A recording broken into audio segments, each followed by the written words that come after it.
خاک پر سجدہ، سجدگاہ ایک ایسا عنوان ہے کہ جو قرآن و سنت سے ثابت ہے۔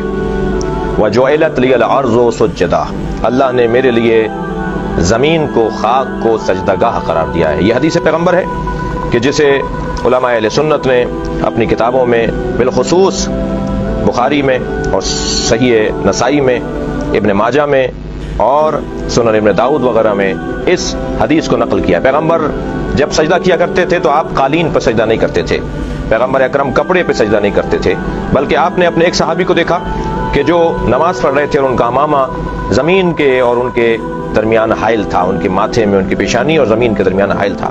آپ نے اتنا انتظار نہیں فرمایا کہ آپ اسے نماز ختم کرنے دیتے، بلکہ آپ آگے بڑھے اس کی اہمیت کے پیش نظر، اور آپ نے اس کا امامہ اپنے ہاتھ سے اس کے سر کی جانب پیچھے ہٹا دیا تاکہ پیشانی اور زمین میں کپڑا حائل نہ ہو۔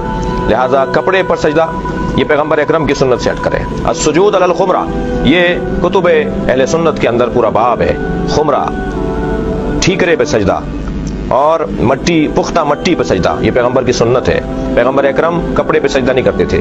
ایک شخص کہنے لگا کہ آپ سجدگاہ پر سر رکھ کے سجدہ کرتے ہیں، کبھی اگر کوئی کسی کی عبادت کر رہا ہو تو اس پہ چڑھتا نہیں ہے، اس پر بیٹھتا نہیں ہے، اس پہ سوار نہیں ہو جاتا۔ ہم خانہ کعبہ کی عبادت نہیں کرتے، خانہ کعبہ کی طرف رخ کر کے اللہ کی عبادت کرتے ہیں۔ لہذا خانہ کعبہ کی چھت پر کھڑے ہو کر بھی اذان کہی جاتی رہی ہے، نبی کے زمانے میں بھی اور بعد از پیغمبر بھی۔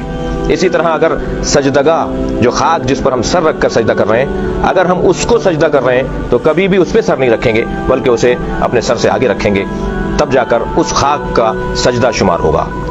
کربلا سے پہلے مطلقاً خاک پر سجدہ ہوتا ہے، لیکن چونکہ وَطَابَتُ الْأَرْضُ الَّتِي فِيهَا دُفِنْتُمْ، معصوم فرما رہے ہیں کہ وہ خاک جس میں آپ حسین دفن ہو گئے، اے اصحاب پیغمبر جس خاک میں آپ دفن ہو گئے، وہ خاک طیب و طاہر ہے۔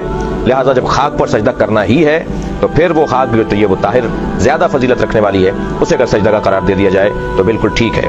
ایک شخص نے ہم سے کہا کہ آپ خاک پر سر رکھتے ہیں، آپ سجدگاہ پہ سر رکھ کے سجدہ کرتے ہیں، لہذا آپ شرک کرتے ہیں۔ میں نے ان سے پوچھا کہ آپ کہاں سر رکھتے ہیں؟ کہنے لگے ہم ہر جگہ رکھ لیتے ہیں۔ تو میں نے کہا پھر بڑا مشرک کون ہوا؟ جو ہر جگہ سر رکھ لے اس کے اوپر تو کوئی اعتراض نہیں، اور جو مخصوص جگہ پر سر رکھے اور پاک اور خاک پر سر رکھے اسے مورد الزام ٹھہرایا جائے۔